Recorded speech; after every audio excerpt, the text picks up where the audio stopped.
This is not fully seated, and it takes a fair amount of pressure to get it, but if you listen, there is a click when you get it. The edge of the connector should be inside of the female connector, so it looks like that.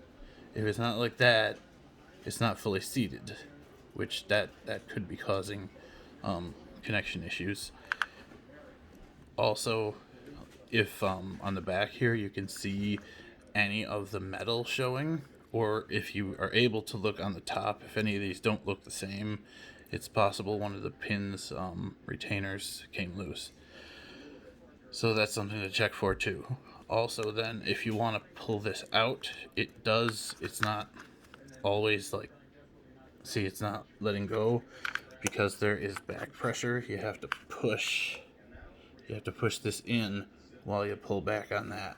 So there. And now it's loose and it comes out.